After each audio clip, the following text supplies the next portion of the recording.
인쇄 5분 글방 오늘 양육 이론에 대한 얘기거든요. 다이애나 보움린드라는 사람이 4가지로 부모 유형을 구분했어요. 그죠? 네. 그리고 기준은 뭐죠? 뭘로 구분했죠? 4가지 부모를 나누게 된 기준이? 일단은 자율수업 발달과 그 다음에 사회적 적응력. 아니지. 그건 행동 양식이고 요구죠. 요구하고 요구하고 반응. 이거를 기준이야. 그러니까 아. 요구는 너 이렇게 해야 돼 하고 부모가 자식한테 요구하는 거예요. 너 인사해야 돼. 일어나서 사람들한테 인사해. 아버지 오시면은 90도로 인사해. 이런 식으로 행동 기준이나 규율의 엄격한 정도가 요구고, 반응은 감정적으로 슬플 때 있잖아요. 민서가 뭐 슬프거나 아프거나 불안전하다, 안전하지 못하다고 느낄 때 부모가 반응하는 정도의 민감성이에요. 조금만 이상해도 부모가 빨리 눈치채는 경우가 있고, 야 괜찮아 괜찮아 이러놓고 요구하는 것만 많을 수도 있죠. 권위적인 부모는 긍정적인 느낌인 것 같아요? 아닌 것 같아요? 좀 긍정적인 것 같아요. 그러니까 우리가 권위적이라는 말은 좀 좋게 쓰이지 않지만 권위가 있다는 의미로 여기서 쓰였거든요. 그래서 이제 민주적인 부모라고도 해요. 요구가 높아. 그러니까 너는 이 정도는 해야 돼. 부모한테 눈을 맞추고 인사도 하고 부모한테 감사하는 마음을 가져야 한다고 그러니까 딱 얘기하면서 적당한 것 같아요. 그렇죠. 근데 반응도 높아요. 약간 미묘한 슬픔이나 실망감 같은 것에도 반응하고 거기에 대해서 규율과 애정을 균형 있게 제공한다는 점에서 되게 이상적이죠. 뭐 늦었을 때 너 왜 늦었는지 막 윽박지르지 않고 왜 늦었는지 이유를 듣고 싶고, 규칙을 어기면 다음에는 문제가 생길 거라고 이렇게 민주적으로 설명해 주죠. 그러면 자녀가 어떻게 되겠어요? 크면? 그러면 그대로 똑같이 적용하지 않을까요? 그렇죠. 학교에서 적응을 잘하겠죠. 일단 규율을 잘 지키고 상대의 반응을 잘 할 수 있으니까. 그리고 자기 조절을 할 수 있게 돼요. 문제가 생길 때 스스로를 조절하는 능력, 꾸준함을 배양할 수 있고, 그리고 책임감과 자존감을 갖게 되죠. 근데 단점이 있다면 뭐가 있을까요? 제 단점은 이제 부모의 기대가 너무 높을 경우에는 자녀가 좀 심리적 부담을 그럴 수 있죠. 부모가 반응도 잘해줘. 정서적으로도 풍부하게 해주는데 그런 부모를 실망시키고 싶지 않잖아요. 그렇죠. 근데 이제 아이들의 능력이나 재능이 타고나는 부분도 일정 부분 있잖아요. 그래서 그게 심리적 부담이 돼서 아이들이 고통스러울 수도 있죠. 한 10% 정도는 타고날 수도 있으니까. 권위주의적 부모는 굉장히 요구하는 게 많아요. 그렇죠. 바라는 거 많고 또 반응은 없고. 그러니까 자식이 불안하고 슬플 때 그거에 대해서는 무감각해요. 자기는 자기 볼일 보러 친구들하고 볼링 치러 가고 놀러 가고 술판을 벌이고 외국으로 놀러 가고, 그런데 자식은 그냥 방치되어 있고. 근데 문제는 요구하는 건 또 많아요. 그래서 성적이 떨어지면 막 엄청 혼내고, 그 다음에 방법을 알려주는 것도 아니고, 그리고 무슨 일이 있으면 처벌과 지시로 소통해요. 감정적 소통을 해야 할 때 있잖아요. 아이가 불안해하거나 뭔가 정신적으로 트라우마가 있을 때도 지시와 처벌을 해요. 네가 못나서 그렇지. 누가 그런 취급 받으래? 막 이런 식으로의 말밖에 안 하죠. 근데 장점은 뭐가 있을까요? 장점은 일단 단기적으로는 규칙이랑 질서 있는 행동을 보일 수 있어요. 왜냐면은 잘못하면 엄마한테 맞으니까 질서를 지키는 것처럼 볼 수 있거든요. 근데 단점이 있다면 단기적이잖아요. 단기적이에요. 그러니까 누가 보는 사람이 있을 때, 누군가가 감시자가 있을 때는 학교에서 규율을 지켜요. 근데 얘네는 그렇다고 학교에서 문제를 일으키진 않아요. 왜냐면 부모가 규율과 복종에 대해서는 체계를 잡아줬기 때문에. 그거는 좀 장점이죠. 근데 단점은 커서 되면 불안해질 수 있거든요. 아이가. 그리고 부모에 대해서 반감을 가지고. 왜냐면 정서적으로 마음을 읽어준 적이 한 번도 없잖아요. 그래서 자존감도 낮고 못하겠다고 하는 게 많아질 수 있어요. 그 다음에 허용적인 부모는 뭘까요? 이 경우를 되게 많이 보기도 했는데 허용적 부분은 일단은 좀 자녀 이제 감정을 먼저 우선시하는. 그러니까 요거는 낮고, 그러니까 원하는 건 뭐 그다지 크진 않은데, 근데 높은 반응, 뭐 많은 과한 반응을 보인다는 거. 되게 작은 일 있잖아요. 아이가 넘어지면 그냥 스스로 일어나면 되는데 거기서 너무 과하게 반응을 한다거나, 그리고 아이의 선택을 너무 존중해가지고 아이 보고 뭐 하고 싶어? 막 이렇게 물으면 아이들이 모를 때도 많거든요. 한계 설정을 하지 않아서 숙제를 안 해도 된다고 생각하고 일을 안 닦아도 된다고 생각하고, 아이에 따라서 아이에 휘둘리는 부모라고 할 수 있죠. 애정은 많지만 지도가 부족해요. 그래서 아이들은 어떤 장점이 있을까요? 일단은 자기가 이제 자기 의지대로 할 수 있으니까 자유롭고 창의성을 발달할 수 있죠. 그건 장점이지만 창의성이라는 게 사회성과 결부되지 않으면은 자기 통제를 부족하잖아요. 네. 세상 사람들이 나의 비율을 맞추기 위해서 존재한다고 생각할 수 있기 때문에 좀 나르시스트 성향이 있을 수 있어요. 이런 아이들은. 누가 안 해주면 굉장히 화를 내고, 누가 거절할 수 있잖아요. 그거 못 견디고. 사회적 규범이나 책임감을 익히기 어려워서 학업하고 행동의 문제가 발생할 수 있어요. 학교는 뭐 하는 곳이에요? 반응을 받는 곳이에요? 요구를 받는 곳이에요? 학교는. 아니면 둘 다일까? 둘 다. 근데 선생님은 아이들에게 요구하죠. 그렇죠. 질서, 학업을 얘기할 때 남을 방해하지 않기, 그 다음에 제자리에 앉아있기, 그거 되게 기본이잖아요. 이런 요구사항을 못 지키고 상대의 반응만, 자꾸 마음만 읽어준다고 하면 다른 아이들한테 엄청나게 피해를 줄 수 있죠. 제일 문제는 방임적 부모거든요. 부모는 반응이 낮아요. 반응도 낮고 요구도 없어. 야, 이건 너무 방치됐어요. 방치. 그래서 막 자녀가 밥도 혼자 먹고 학교 생활에는 관심도 없어. 머리가 막 떡져 있는데 부모는 몰라. 그리고 아이가 심한 왕따를 당하고 있는데 부모가 모르는 경우도 있죠. 그리고 감정적인 유대도 거의 없어요. 그냥 낳기만 하고 엄마는 필요할 때 뭐 아픈데 아이가 아픈데 병원도 데려가지 않고. 그러니까 이거는 이제 경제적인 이유가 있을 수 있겠죠. 근데 장점이 있어요. 이런 사람도. 뭘까요? 좀 독립적으로 발달할 수 있대. 근데 그게 좀 드문 경우. 드문 경우인데 아이가 외로움을 타거나 우울감이 아이가 외로움을 되게 노출되는 거 맞고 사회적으로도 위축돼요. 왜냐면 누가 나를 따뜻하게 받아준 적이 없잖아요. 근데 장점이 뭐냐면 아이가 스스로 뭔가 하는 아이들이 있거든요. 뭐 100명에 하나밖에 안 되겠지만 뭐 책을 읽어본다거나 이런 아이들은 굉장히 독립적으로 그쵸? 발달할 수 있어요. 그래서 되게 자수성가를 할 수도 있어요. 이런 아이들은. 오히려. 네. 이렇게 보면은 이제 가장 반응 수준과 요구가 가장 이상적인 권위적인 부모고 권위주의적 부모고 그다음에 허용적이고 방임적인 부모가 있잖아요. 누가 최악이라고 생각해? 방임적 부모죠. 왜냐면 낮은 욕구에다가 낮은 반응이면 거의 무관심인 다름없는 아예 존재에 대해서 관심이 없으니까. 근데 오히려 아무것도 반응해주지 않으면서 요구만 높은 부모보단 낫지 않나요? 권위주의적보다. 네.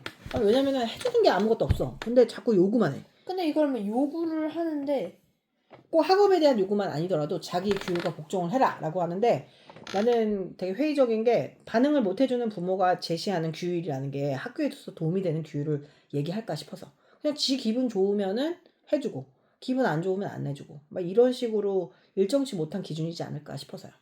그런 기준이면은 애는 더 혼란스러워요.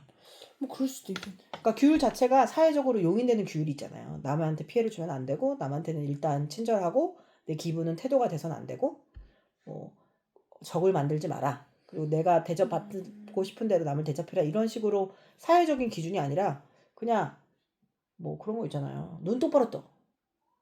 뭐 눈 까라. 막 이런 식의 요구는 그 사회적으로 도움이 될까 싶어서. 근데 이거 보면은 방임적 부모에서 낮은 반응과 낮은 요구가 있으면 장점이 이제 좀 뭔가 스스로 하는 경우에서는 독립성을 발달할 수 있다고 하잖아요. 근데 권위주의적 부모는 그래도 높은 요구라도 있으니까 이제 아이에게 관심이 있다는 점인데 방임적 부모는 애초에 낮은 욕구에다 낮은 반응이면 그냥 무관심하고 오히려 무책임하게 그냥 그 아이한테 책임만 떠넘기는 그러니까 부모라고 불릴 수 없는 사람들 중 한 명이지 않을까. 그래요? 오히려 뭐 맞벌이일 수도 있긴 하지만 경제적으로 어렵기도 하고 지적인 문제가 있을 수도 있고 아니면은 자식은 나를 바라보는 태도거든요. 자식을 키우는 양육 방식은 선택이라고 볼 수 없어요. 내가 나를 어떻게 인지하고 있는가를 자식한테 투사하는 경우가 많아가지고 그래서 이제 권위적인 부모는 선생님 제일 싫은 게 헷갈리게 하는 사람들이거든요. 이랬다 저랬다. 그러니까 헷갈리게 하는 거야. 반응은 안 해줘. 근데 요구는 높아. 관심이 있는 것 같기도 해. 그럼 애는 도대체 이 혼란을 어떻게 참아낼 수 있을까 싶어서. 그리고 뭐 일방적으로 계속 지시를 하긴 하잖아요. 그래서 오히려 밖에 나가면 가스라이팅을 더 많이 당할 것 같아요. 이런 아이들이. 근데 이거는 단순히 아동 정서 발달뿐만 아니라 청소년 비행에도 상관이 있는 교육학에 민서가 교육학 쪽으로 공부를 하게 되면 뭐 전공이 아니더라도 공부할 수 있잖아요. 이게 굉장히 학업 성취도 하고도 연관성을 가지는 되게 중요한 모델이거든요. 이런 글을 읽고 한번 선생님한테 질문을 해보자면 어떤 질문을 하고 싶어요? 일단은 뭔가 그러니까 여기 없는 걸로 질문을 한번 해보자면 이제 여기에 되게 4가지 부모가 나왔잖아요. 그래서 권위적 부모, 그 다음에 권위주의적 부모, 그 다음에 허용적 부모, 그 다음에 방임적 부모. 근데 여기에는 각각의 장점도 있지만 거기에 대한 단점도, 장단점도 존재하잖아요. 이게 좀 통합해가지고 뭔가 단점은 거의 없고 장점만 늘어날 수 있는 방법은 없을까요? 이런 부모 유형을 유지한 채요? 아니면 권위적 부모로 우리가 모든 부모가 되어야 한다고 생각하는 거예요, 민서는? 아니, 질문하는 거예요. 그래서 어떻게 하면 뭔가 장점은 늘리고 단점은 좀 줄여드릴 수 있을까요? 그러니까 민서가 내가 선생님 궁금한 거는 그 양육 이론은 유지한 채 장단점 늘리는 거예요? 아니면 가장 이상적인 부모로 부모가 변해야 된다고 생각하는 거예요, 민서는? 변해야 된다고 생각해요. 그래요? 부모는 양육은 선택일 수도 있지만 선택이 아닌 부분도 있거든요. 민서가 선택해서 민서 성격을 가진 건 아니잖아요. 그렇죠. 그러니까 부모도 좀 유전적이거나 자기 양육 환경에 따라서 변화를 받아요. 네. 그래가지고 그러니까 변화를 하죠. 그러니까 그래서 권위적 부모가 가장 좋죠. 높은 요구가 높은 반응. 선생님 근데 일단 요구를 아이들한테 하는 거는 기본적으로 당연하다고 생각하거든요. 왜냐면 우리 아이가 밖에서 피해를 받으면 안 돼요. 그죠? 피해를 줘서도 안 되고. 그래서 그런 요구를 할 수 있으려면은 그리고 이 요구가 먹혀 들어가려면 당연히 내 아이가 소중하다는 걸 아이가 스스로 느낄 수 있게 반응을 해야 되잖아요. 그래서 두 개를 다 부모가 해야만 장단점이 없어질 것 같아요. 그거밖에 없을 것 같아요. 그러니까 이런 권위적 부모 밑에서도 기대 수준이 부담으로 작용할 수 있죠. 근데 그런 부담 없이는 뭔가 높은 성취를 해낼 수 상황에 없어요. 따라 좀 달라지는 부모로 적용돼도 되는 건가? 물론 그렇긴 한데 일관성이 있어야 돼. 어떤 날은 이 안 닦고 자도 된다고 하고 어떤 날은 이를 닦고 자야 그런 된다고. 거는 그러니까 이런 식으로 하면 안 되고 아이가 트라우마를 느낄 만큼 고통스러운 상황이라면 융통성을 주는 것도 괜찮죠. 그래서 선생님은 요구와 반응은 둘 다 중요하다고 생각해서 어느 하나를 포기할 수는 없다고 생각해요. 단지 아이의 입장에서 보면 내가 부모를 만났어. 선생님의 부모도 권위주의적인 부모셨거든요. 요구 수준은 많았는데 그 요구 수준이 정확히 뭘 원하시는지도 모르셨고 그다음에 반응은 좋지 못했어요. 아이가 셋이었고 엄마가 할아버지가 외국에서 외국계 기업에서 일하셔서 엄마가 혼자 키우셨거든요. 그래서 그냥 좀 굉장히 여장부 같은 어머니가 아이 셋을 키우는 게 너무 지겨웠던 것 같아요. 그래서 되게 성과 중심적이었는데 반응 수준은 되게 낮았어요. 근데 그 낮은 반응 수준이 선생님 옛날 시기니까 그게 옛날이라서 그렇다고 할 수도 있지만 선생님 주변에 선생님이 봤을 때 되게 닮고 싶은 아이들은 엄마의 반응 수준이 되게 높았거든요. 그래서 선생님이 그런 권위적인 부모를 만났잖아요. 그러면 그런 부모 때문에 내가 단점으로 가질 수 있는 뭐 자존감이 좀 낮아진다거나 창의성이 위축될 수 있잖아요. 근데 그러면은 다른 멘토를 찾아보는 것도 좋아요. 부모가 못 해줄 수 있거든요. 그럼 뭐 이모라든가 아니면 할아버지라든가 이런 사람이 나랑 통하는 사람이 있으면 그 사람이 꼭 그 주 양육자가 부모가 아닐 수도 있거든요. 그런데 그런 생각을 한번 해봤죠. 아니 그럼 내 주변에 아무도 없는데요? 그럼 책 속에서 찾을 수 있겠죠. 책은 약간의 판타지잖아요. 거기서 찾을 수도 있고 좀 억울하고 화가 나면 선생님은 글을 좀 많이 썼어요. 분노일기같이 정말 3학년 때 한 20권 40권을 썼는데 그걸 다 버려버렸어요 엄마가. 근데 그때 내가 썼던 그런 감정 그 날것의 감정들이 나한테 되게 자양분이 됐던 것 같아요. 그래서 사람을 봤을 때 좀 내공이 있어 보인다는 말을 선생님이 들을 수 있는 것도 그때 느꼈던 그런 분노 그런 게 아닐까 그렇게 생각해요. 민서는 어때요? 민서의 부모님이 권위주의적 부모야, 응? 아니면 허용적 부모예요? 그러면 어떻게 민서는 문제를 해결할 수 있을 것 같아요? 제가 보기엔 응. 제 상황에 따라 달라질 것 같아요. 그러니까 무슨 말이냐면 아까 얘기를 한 것처럼 뭐 양치는 어느 날에 해도 되고 어느 날에 안 해도 되고 그런 게 아니라 그러니까 상황에 따라 뭐 얘가 어떤 상황에 놓였나에 따라서 허용적 부모가 될 수 있고 권위주의적 부모가 될 수 있는 것 같아요. 상황에 따라서? 네. 뭐 경제적으로 그러니까 권위적인 부모였는데 경제적으로 너무 쪼달려서 일시적으로 방임적 부모가 될 수 있다 이런 얘기죠. 근데 그건 선택이 아니겠네요. 그렇죠. 그 아무에 따라 고통스러운 상황에 일이네. 따라 판단을 해요. 근데 이제 어른이고 부모니까 그런 경제적 상황에서 너무 흔들려서 어느 날은 허용적인 부모였다가 언제는 권위적인 부모가 되는 것보다는 이제 일관성을 유지하는 게. 아니 그러니까 똑같은 조건에서는 다르게 하면 안 되죠. 그냥 다른 격차가 좀 일어났을 때는. 그래서 좀 꾸준함을 가지고 하려고 하는 게 되게 중요할 것 같아요. 그죠? 이상향을 주고 모든 양육이 사랑에서 시작된다고 생각해요, 민서는? 굳이 사랑만으로는 시작된다고 생각하지는 않아요. 근데 일단 아이를 낳고 기르는 건 사랑이 맞잖아요. 그렇죠. 근데 그건 맞지만 그래도 뭔가 무책임한 부모도 있고 방임적인 부모도 있고. 꼭 그렇게 사랑이라는 감정 하에서 그렇게 누구나 잘 키워지고 누구나 권위적 부모를 만나서 키워줄 수 있다고 생각하지는 않아요. 왜냐면 세상에는 많은 부모도 존재하고 그만한 사람들도 존재를 하니까. 삶의 다양성이 있고 이렇게 부모와의 양육이 부모가 자식의 숨결을 쥐고서 흔들 수 있는 최초의 사람이거든요. 그런 점에서는 되게 무겁고 무서운 사람이죠. 그러잖아요. 누군가가 내 숨결을 쥐고 흔들어 버릴 수 있다는 게 어렸을 때 아주 무방비한 상태잖아요. 부모한테 버림받으면 끝이죠. 20살 되기 전까지는. 그래서 출발점이 항상 사랑은 아니고 자기 애일 수도 있어요. 내 유전자를 가진 아이에 대한 사랑? 그러니까 그거는 자기 자신에 대한 사랑이죠. 그러니까 막 의도성이 아니라 행동으로 뭔가 보여줘야 하는 게 많은 것 같아요. 그리고 통제일 수도 있고 아니면은 뭐 사회적 체면으로 자식을 대하는 사람도 있어요. 그죠? 양육 방식은 자녀 형성에 얼마나 영향을 미칠 거라고 생각해요? 거의 절반 넘게. 유전적 기질하고 비슷하겠죠? 그죠? 또래 관계, 유전적 기질, 사회 환경 이런 게 여러 변수 중에 가정이 평화로우면 아주 끝까지 가진 않는 것 같아요. 아이들이. 그래서 사춘기가 너무 심하게 왔다. 이러면 내가 아이의 어렸을 때 반응을 좀 해줬나? 아니면 내 요구 수준이 적정했나 하고 좀 부모가 돌아볼 필요는 있죠. 근데 모든 문제 행동이 또 부모 탓은 아니잖아요. 그렇죠. 어느 정도 영향을 받는다 이거죠. 자녀가 부모보다 성숙할 수 있다고 생각해요, 민서는? 네. 어떤 점에서? 왜냐면 이제 부모도 힘들 때가 있고 사람인지라 뭐 그렇게 부모가 경제 활동 영웅이 아니다 뭐 이런 노래도 있죠, 그죠? 아 맞아요. 올더에서 그런 대사가 있어요. 나는 알아버렸어. 우리 부모님이 히어로가 아니라는 거. 이 대사가 되게 뜻깊게 저는 생각이 들었던 게 자녀가 충분히 부모보다 더 성숙해질 수 있다고 생각을 해요. 왜냐면 이제 부모도 사람인지라 뭐 자기 경제 활동에나 어려움이 생길 수 있는데 거기서도 토닥여주고 위로의 말을 전해주는 게 자녀가 아닐까. 근데 그거는 자녀한테 너무 불안한 일 아닐까요? 불안하지 어떻게 보면 좀 성숙해질 수 있는 단계이기도 하지 않을까요? 아이니까, 그죠? 이제 나중에 크면 부모를 양육하게 되기도 해요, 자녀가. 그죠? 그래서 이제 세상의 모순을 부모한테서 보거든요. 그럼 되게 당혹스럽죠.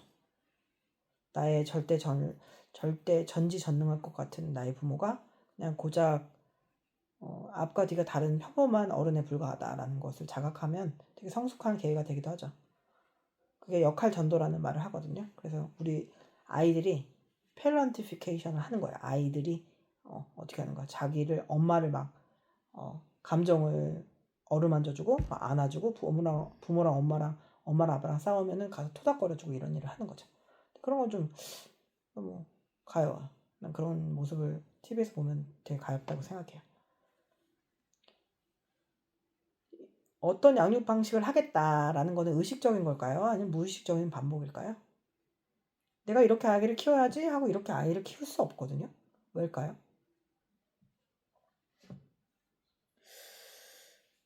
그게 지적으로 무지해서도 있고 네. 아니면 그 사람 성격일 수도 있고 아니면 그 사람이 받아온 양육 방식 때문일 수도 있거든요. 아, 그렇군요. 민서는 어때요? 민서는 양육 방식을 의식적으로 선택할 수 있는 문제라고 생각해요? 아니죠. 무의식으로 나온다 생각해요. 나도 모르게. 그러니까 아무리 그래도 그러니까 그런 사례를 되게 많이 봤는데 그러니까 자기가 옛날에 뭔가 차별을 많이 받고 살았는데 그러니까 자기도 이제 아들 딸 둘이 있는데 자기도 모르게 아들을 더 중요시 여기고 딸이랑 차별을 했다는 그러니까 그게 다 무의식적인 거죠. 아무리 그래도 신경을 써도 의식적으로 신경을 써도 무의식적으로는 그게 반복이 될 수밖에 없다고 생각해요. 그래서 뭐 패시브라고 해서 디폴트라고 그러잖아요. 기본값으로 주어지는 무의식이 있어서 자기도 모르게 그 행동을 반복하는 거죠. 그래서 그냥 똑같은 경우인데 뭐 오빠한테 되게 많이 맞고 자랐대요. 근데 그 오빠는 되게 착한 아들을 키우는 거예요. 하나도 때리지 않는데 그 오빠가 자기를 때릴까봐, 그러니까 자기 딸을 때릴까봐 되게 멀쩡하고 착한 애를 맨날 때리는 거예요. 엄마가. 그거 너무 이상하잖아요. 그러니까 자기가 맞고 자란 막내인 거야. 오빠가 있어서. 근데 자기도 아들하고 딸을 낳은 거죠. 근데 아들은 때리는 오빠가 아니야. 근데도 때릴까봐 걔한테 더 막 이렇게 하는 거죠. 그건 되게 무의식적인 거잖아요. 자기 자식을 슬프게 하려고 선택한 건 아닐 거 아니에요. 그렇죠. 근데 양육이라는 건 진짜 여러 번 자기 자신을 마주하게 되고 우리 부모를 다시 보게 되는 그런 과정인 것 같아요. 그래서 선생님은 아이를 별로 안 좋아하는 줄 알았다고 했잖아요. 그래서 아이를 낳지 않으려고도 했었고 선생님은 아이를 낳지 않으려고도 했었어요. 그러니까 생겼는데 안 낳는다는 게 아니라 아이에 대한 감흥이 없었는데 아이를 낳고 보니까 그냥 어떤 예술 작품보다 더 자기 자신을 들여다보게 되는 것 같아요. 아이를 보고. 그래서 민서도 나중에 꼭 아이를 낳아보기 바래요. 어떤 의미가 됐든 그 아이가 엄청나게 민서한테 의미가 돼줄 거야. 고통도 주고 의미도 주고. 이거 보고 좀 재밌었던 점이나 알고 싶은 게 있다면 얘기해 볼까요? 뭔가 어느 부모에 관해, 그러니까 어느 부모가, 그러니까 권위적 부모일 수도 있고, 뭐 권위주의적일 수 있고, 허용적 부모일 수도 있고, 어떤 부모든 간에 우리에겐 장단점이 다 주어진다고. 그러니까 꼭 그렇게 부모 때문에 자기 집안 때문에라는 트집만으로도 핑계? 인생을 포기하지 말라. 그러니까 그건 그냥 유형이고 이상향일 뿐이지 그런 부모가 없다고 해도 스스로 다 결정해서 살 수 있다 이 얘기죠. 네. 나는 그 네 가지 유형보다는 이 두 가지 기준 있잖아요. 하나는 요구고 하나는 반응. 이게 선생님 맨 처음에 읽었을 때 되게 재밌었어요. 이 두 개가 되게 필요하거든요. 감정과 규율. 이 정말 필요하죠. 사람들이 규율을 안 가르치는 부모가 요즘에 너무 많아가지고 학교 현장이나 학원에서 보면은 도대체 어떻게 하라는 건가 싶기도 해요. 하나부터 열까지 다 가르쳐줘야 돼서. 근데 그게 자기 자신한테만 피해를 주는 게 아니잖아요. 그렇죠. 다른 아이들의 여러 명의 학습권과 다른 여러 명의 시간을 다 뺏어간다는 거는 그 도둑이거든요. 근데 그런 걸 좀 인지하면 좋겠어요. 그런 부모들이 그런 걸 인식하고 있다면 그런 부모가 안 됐겠지만, 그죠? 매일 애들이 크는 만큼 부모도 같이 클 수밖에 없는 것 같아요. 노력을 해야 되고. 민서는 어떤 부모가 되고 싶어요? 어떤 부모가 되고 싶냐고요? 네. 어떤 엄마가 되고 싶냐고 물어봤겠죠. 차별 없고 공정한 엄마요? 네. 그래요? 책임감 있는. 아이가 하나밖에 없는데 그럼 어차피 차별을 못할 텐데. 그런 형제 간의 차별 말고? 네. 그렇게 공평하고 공정한 엄마를 원해요? 네. 네.